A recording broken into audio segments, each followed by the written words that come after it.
우리가 뭐 이 얘기부터 좀 시작을 해보긴 해야 될 것 같아요. 너무나 어이없는 일들이 있었기 때문에. 그런데 내란 우두머리 혐의 2차 공판 뭐 시청자 여러분들께서도 어제 뉴스로 다 확인도 하셨을 거고, 그리고 오늘도 저희가 그 한정혜 의원 그리고 갑자기 다녀가셨는데 이름이 양분나무 큰일 났다. 저 그거 기억나는 PS 그거 먹어야 되겠다. 아, 이 갱년기 너무 힘듭니다. 아, 갱년기 극복하기 위한 여러분의 많은 지혜가 필요하다. 댓글로도 참여를 많이 해주시면 좋을 것 같다라는 생각이 좀 듭니다. 그러니까 계속 재판 얘기를 하고 있는데요. 참 기가 막히고 가관입니다. 일단 우리 그 두 기자님들은 어제 재판 과정 뭐 법조 기자들이 꼼꼼히 취재를 아주 잘했더라고요. 특히 경향신문 나 이 기자님 칭찬해드리고 싶어. 최혜린 기자님. 너무 디테일이 살아있는 이걸 너무 진짜 거의 르포 기사 쓰는 것처럼 아주 다 지켜보면서 정말 메모를 열심히 했나봐요. 저 이 표현이 정말 꾸벅꾸벅 조는 모습도 여러 번 포착됐다. 완전히 잠에 빠진 듯 얼굴이 책상 앞까지 떨어지자 고개를 들어 자세를 고쳐앉기도 했다. 눈가를 손으로 문지르거나 옆자리에 앉은 윤갑근 변호사와 이따금 대화를 나누는 것 외에는 별다른 움직임도 없었다. 뭐 말은 세수한다는 표현 쓰잖아요. 막 얼굴을 이렇게 부비는 뭐 이런 표현을 쓰는 언론도 있었는데 법조 기자들이 굉장히 재판 방청기를 꼼꼼히 취재해서 디테일을 살려가지고 문장 하나하나가 그야말로 빼곡한 팩트의 행렬이에요. 다 사실이잖아요. 어떻게 무슨 자기 감정이나 이런 게 들어가 있는 게 아니라 다 사실을 기반으로 이렇게 재판을 꼼꼼히 취재해주고 있어서 마치 그 재판정에 앉아 있는 것 같은 그러니까 그림으로 상상이 되는 이런 거다라는 생각이 좀 드는데, 자 우리 박형광 기자께서는 어제 재판 어떻게 보셨습니까? 저는 이제 좀 통쾌하더라고요. 뭐 윤석열이 뭐 반성하거나 할 거라는 기대도 안 했고, 당연히 똑같은 얘기를 할 거라고 생각을 했고, 그 특전 대대장 김영기 대중령 그분이 나는 사람에 충성하지 않는다. 그 장면이 좀 항상 좀 그게 사실은 그 문구 자체가 윤석열이 검찰총장이 되는 그리고 스타가 되는 그 발판이 됐던 문구였잖아요. 그걸 되돌려주며 똑바로 해라. 너 잘 생각해봐라. 너 어떻게 스타 됐는지를 말해주는 것 같아서 좀 통쾌했다. 그러니까요.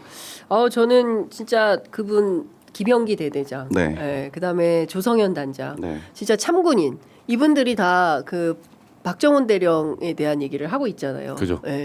이정주 기자님은 어떻게 보셨어요?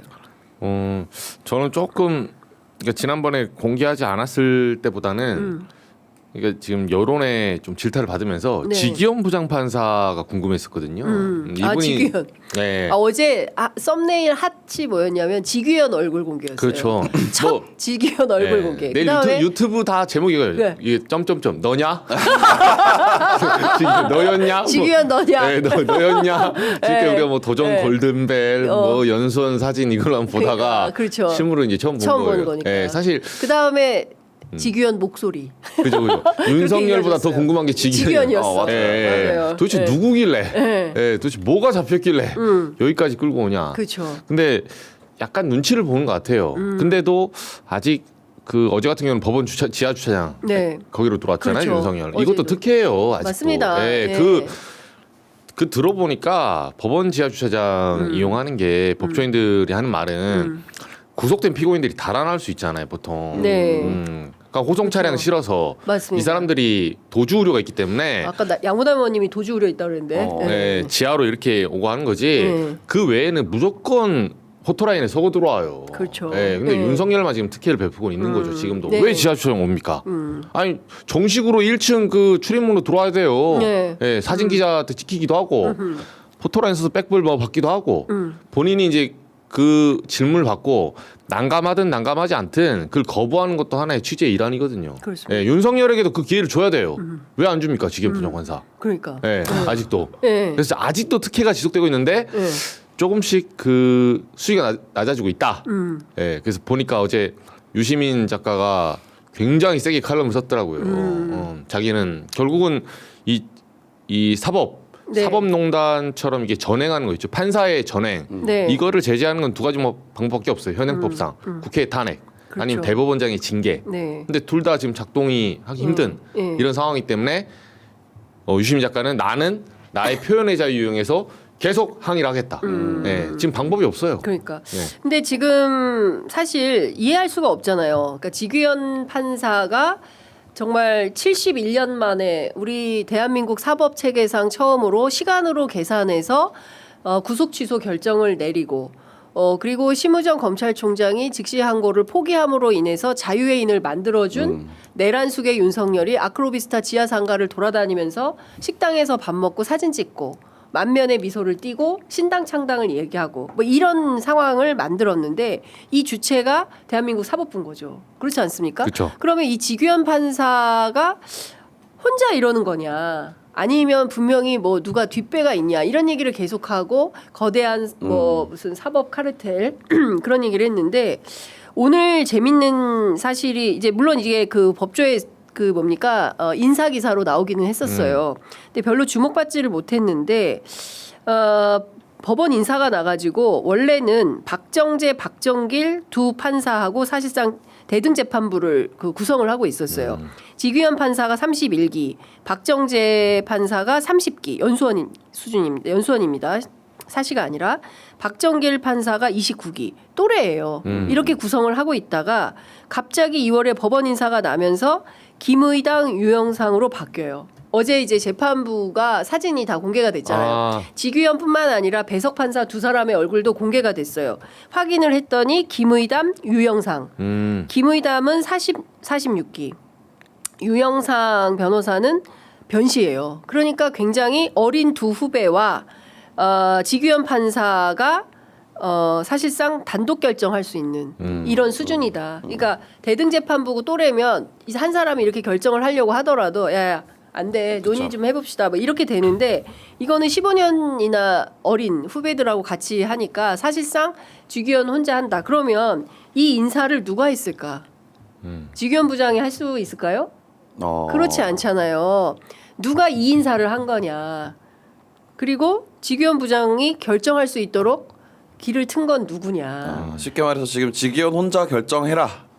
할 수 있도록 해주겠다. 그치. 그리고 지기현의 마음을 아는 누군가가 그렇게 결정을 했다라는 것처럼 아닌가. 보인다. 이거 취재 좀 해주세요. 네, 알겠습니다. 예, 근데 법조 이게 기자들 진짜 취재 좀 해주세요. 웃긴 게 이제 지기현 판사 입장에서는 뭐 억울하다고 할 수 있을 거예요. 근데 이 상황 자체만 놓고 보면은 저희가 의심을 안 할래 안 할 수가 없는 상황이고 그리고 방금 말씀하셨던 것처럼 구속 취소 같은 경우에는 뭐 날짜를 시로 바꿔가지고 해줬잖아요. 네. 그러면은 그게 지금부터의 스탠다드가 돼서 기준이 돼서 앞으로 적용이 돼야 되는데 네. 그 또 검찰은 즉시 항고도 안 했고 그 시간으로 하지 말고 날짜로 해라라고 네. 지침도 내리면서 그냥 윤석열만 풀어준 꼴이 된 거잖아요. 사실상 그렇죠. 그 전에 기준으로 다시 돌아온 거고 이 자체가 사실 일반인들이 봤을 때 굉장히 비상식적이죠. 그렇죠. 네. 그러니까 이거는 뭐 왜 이러는지를 찾아봐야 되는 거예요. 지규현 판사가 당황했다는 거잖아요. 여론의 반응이 너무 안 좋아서 최근에 선배들한테 전화해서 형 나 이거 재판 어떻게 해야 돼? 상의했다는 거잖아요. 인생 실전이죠. 그리고 김승원 의원이 이제 후배 판사였는데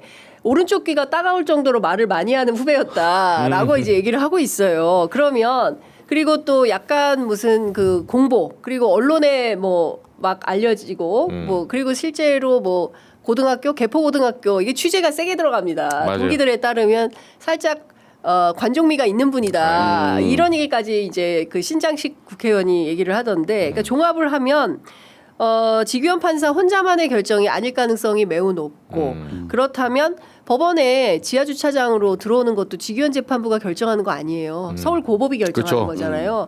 그러면 이거는 우리 사법부가 영향을 미쳤나?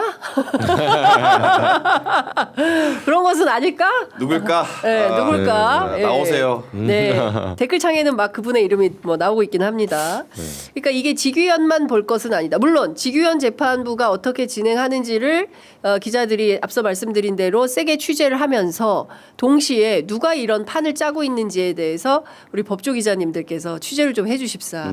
제가 당부를 드립니다. 예. 그리고 사법부에 대해서 그러니까 어떤 사람들은 그런 우려를 해요. 우리나라가 솔직히 말하면 뭐 대배심제가 있는 것도 아니고 네. 뭐 미국처럼 검사장 직선제, 뭐 법원장 직선제 이런 게 아니잖아요. 네. 그러다 보니까 여기에 대해서 막연한 그러니까 유교 문화와 그 상권 분립이 약간 결합되면서 우리나라의 고질병이 뭐냐면 이게 암행어사 비슷한 과거급제와 상권 분립을 동일시하는 경향이 있어요. 근데 사법부는 태초가 그렇지 않거든요. 네. 예, 분리를 시켜서 권력 균형의 견제의 문제인데 네.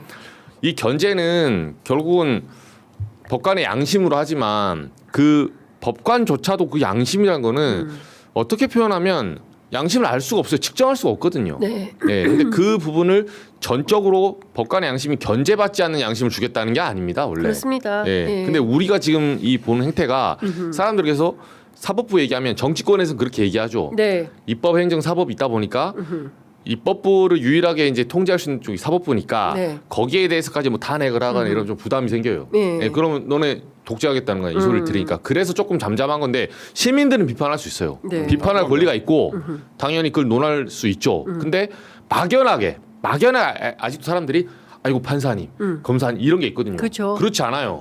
그렇지 않습니다. 그리고 이런 부분은 특히나 우리가 뭐 대등 재판분이 뭐 일반 재판분 이걸 어떻게 합니까? 형사소송법 뭐 120조 우리가 어떻게 알아요? 네. 근데 이번에 윤석열이 제대로 과외시켜주고 있잖아요. 사람들에게 네. 일반 사람들이 그걸 배우고 있는 거예요. 예. 그래서 저는 이 재판부 문제도 그 기자들도 많이 취재를 하지만 네. 그 일반 시민들도 이거를 매의 눈으로 좀 쳐다볼 필요가 있어요. 그렇습니다. 네. 예. 요거를 이름 얘기하면서 네.